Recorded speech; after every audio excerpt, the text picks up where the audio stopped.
All right, Steve, I'm going to just start by saying that my estranged husband is in jail. He's been in jail for over a year since about the right after the 4th of July of 2022. And recently, some phone calls from last year between he and I were leaked. And on those calls, you hear me saying you were winded going up the stairs at your home. And Marjorie looks at us as the help. And right here and now, I want to apologize to you and Marjorie for what I said. As much as I wish I could, I can't take it back. I can't. I said it, and I want to apologize. It was definitely not me trying to add to what you and Marjorie already have going on in your lives right now. But the fact that these tapes were released, it does seem like everyone is coming for you, I should say, at this time, including me. But in reality, the tapes have nothing to do with what you and Marjorie have going on. It was just me running my mouth in a private conversation, or what I thought was a private conversation. And again, I apologize. I feel terrible. I make no excuses. I said what I said, and there's no denying it. There's no taking it back. Back then, when the phone calls happened, I was trying to stand by my man, be supportive wife. I've been married to this man for 8 years. I had no idea that all this was going on with him. I had no idea. And the charges that he's facing are horrific. They are really bad. I for sure did not want your name mentioned in any kind of way associated with my mess. So I had to call you. I had to tell you it was a hard call for me to make. But I called you. And I want to clear something up, Steve. You did not introduce me to him. I met him through a friend. I should say an ex-friend now. Anyway, so back to what I was saying. I had to tell you he was in jail. It was going to come out. I didn't want you to hear it from anyone else. I wanted you to hear it from me, because I knew once the police and everyone, got involved, and they were already involved, and they found out who his wife was and who she worked with and all of that, and that's you, Steve Harvey, it would become, a real big story, because it's your name. And like I told you, Steve, when I called you, I didn't want to call you. I mean, I was embarrassed. I was hurt. I felt so stupid, and, I felt betrayed, humiliated. It was just terrible. I mean, I kept saying to myself, how is this my life? Police and jail and all of this. It was just something that I didn't, I'd never experienced anything like this. The police came, they took my car. I was at the salon getting my hair done. They rolled up, took my car. I had to have my stylist take me home. I had to move in with friends. I lost my house. I lost everything. Oh, and I have to tell you this too. Like on the day, July 4th, we were having dinner with friends, and we were going to watch the fireworks after that. And so the fireworks didn't happen that night because it was like a terrible, terrible storm. So the fireworks got canceled. And when I look back, I see now that was kind of a metaphor for what was about to happen in my life. The thunderstorms were coming. They were coming. The next day was the last time I saw him. He was arrested the very, very next day. I didn't even know he was arrested. I couldn't get in touch with him. I got a call from the jail, and, I didn't answer it because I'm like, who would be calling me from jail? I looked at my phone like, jail? Where'd this call? It just didn't compute. So I just ignored it. But he got word to me through one of his friends. They texted me that he was at Fulton County Jail. So the next time he called, I picked up, and that was him that I called earlier from jail. And you know, he told me what happened. I thought he would be getting out in a couple of days because that's what he told me. But of course, you know, here we are a year later, those days turned into weeks, the weeks turned into months. And like I said, I don't, this is just on and on. Every day is just something. And my life has just been a nightmare ever since. And it's still going on, Steve. I mean, I had no idea that those tapes would be released to the world. You know, I knew that they were being recorded, but I didn't know that they were going to go out to the world. I mean, I was just trying to make conversation with him, trying to, you know, just get him to think about something other than where he was. You know, I was telling him about my day, this particular day, and that was the day we were talking about, you know, on the phone when I said those things about you and the things that you heard and the world heard. And cut to today, I haven't spoken to him in quite some time. Divorce proceedings are underway. And Steve, at this point, all I could say is what I have is my faith. If it wasn't for God, I probably would have, you know, lost my mind or something in this instance. You know, people don't see what happens when these mics go off. You know, who wants their personal stuff, their private conversations to go out to public? No one wants that. I mean, what could I say to you after this, you know, happened? I was devastated. I mean, absolutely devastated. I mean, I thought of everything, you know, I could lose my job. You know, how could I face you? Everything, you know, what I'm going through is what I'm going through, you know, and I've been going through it for over a year. I just haven't spoken about it, you know. Then on top of all that, these tapes come out and, oh, you know, I'm talking about you and Marjorie, and you guys are going through your own private hell right now. You know, you didn't need me to contribute to anything, you know. And I thought back, you know, because I knew I had to say something, speak on. You created this term years ago in Los Angeles called reality radio. And I'm going to tell you right now, this is about as real as it gets, you know.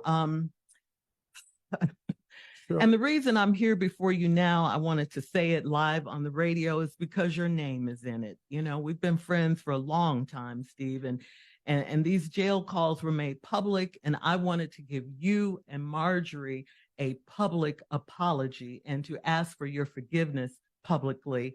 I just wanted to have a real moment with you. And, you know, I have to tell you, I've been coming to work every day because, you know, it's my only safe haven right now. It gave me a place where I could still be myself and forget my troubles for a little while, you know, and just, you know, do my job.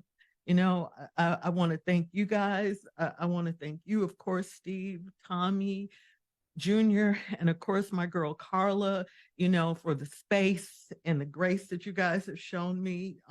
You know, this is a very difficult time in my life, is if you can imagine. You know, I love you guys. We're family, and I thank you. And I just want to thank everyone. I'm just trying to live. I'm sorry for what you and your wife are going through right now in your life. And I hate your names were dragged into my drama because you certainly don't deserve it. Let me say this to you, Shirley. We have known about this right after it happened. Right. But we can't get in nobody's marriage and just go, girl, what you doing? How, what you thinking? What you feeling? Didn't say nothing. Right. They didn't want to say nothing. We didn't want to talk because we didn't want to talk about it, and we wanted to create for you a space where you could come to work and have some moments, because I know what it's like. And you did. To get beaten and eaten alive. And so it became, for us, let's just be there for her. And when you want to tell us, when you will tell us. Yes. When you're ready. Now, good thing you had Monica, Mississippi Monica, who has been with you this whole ride. You did confide in her. So Monica would keep us posted, but until you wanted to invite us in, we were just left over here as a support system. And so we were just, yes. I'm sorry, I didn't mean to interrupt you, but can I just say this? Is you, I look at you guys as my family, you know, we all are family. You know, a lot of times there was a time when we saw each other more than we saw our actual families. And, it was just so hard for me I'm a private person, but we all have our stuff. We talk afterwards. We're friends. We're all that. It was just hard for me to bring this particular thing up. I was just so embarrassed, and humiliated. And I just felt like a fool. I felt so stupid. And, I couldn't. It's not that I didn't want to talk about it. I just couldn't find the words. And that's the honest to God's truth. I just couldn't come to you guys. If you had come to me, I would have opened up, but I understand, but I couldn't. It was too much. It was just too much for me at that time, Okay. Shirley, we get, my wife and me, we've been getting beat up for the past 2 weeks. But when something like this happens, our motto has always been to never address bloggers. Right. And we don't give it no room or steam. No life. No, nothing, because we know who we are and we know whose we are. And so we don't address bloggers.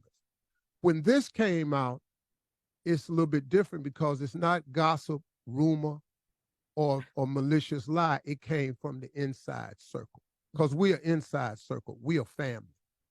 And so when it came out, Marjorie is on baby watch right now. We got another grandchild coming, and the baby's due any minute. So Marjorie's over there on baby watch. She's just doing grandmama duty. And Marjorie don't really get into all this right here. And so I didn't really, look, I'm so used to getting beat up, but I didn't know how Marjorie was feeling about everything that's out there.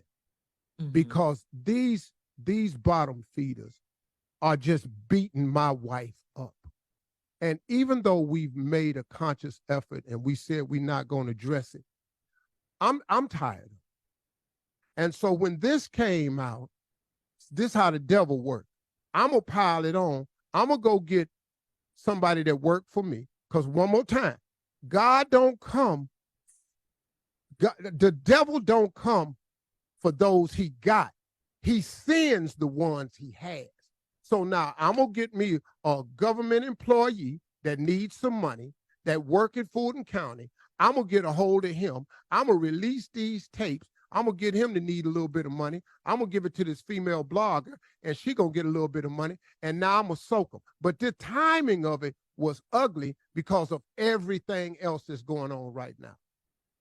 Right. And it made it look like Shirley was piling on. Mm-hmm. And that wasn't her intent, but it happened. Like I say, I understand.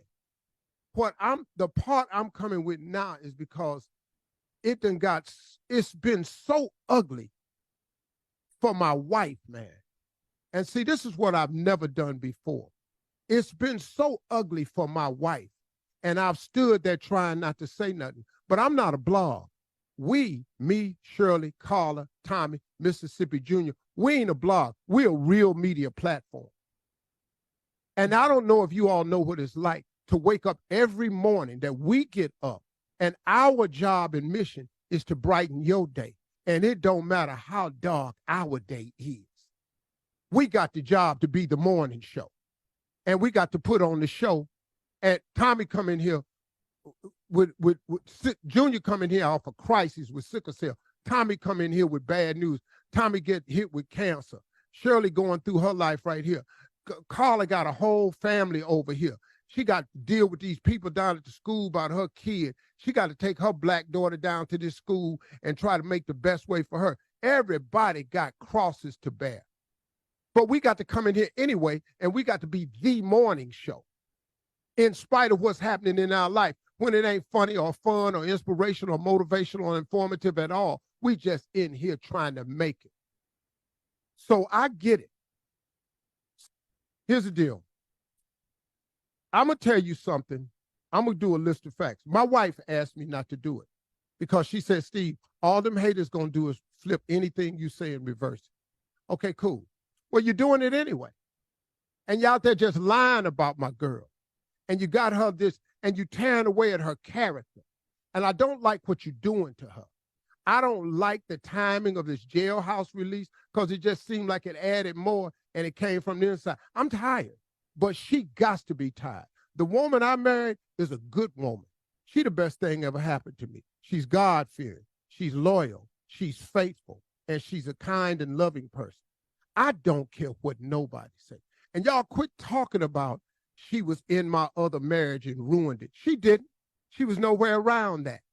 My marriage, I got divorced in 2005. My marriage was over when the Kings of Comedy was out. Y'all ain't know that though, did you? It was over then. It wasn't worth a quarter then.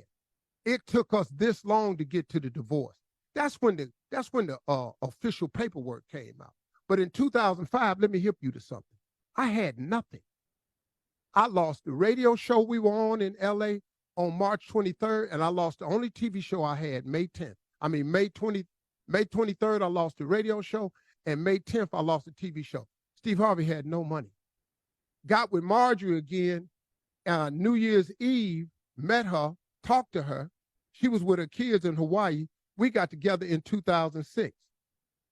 We had nothing.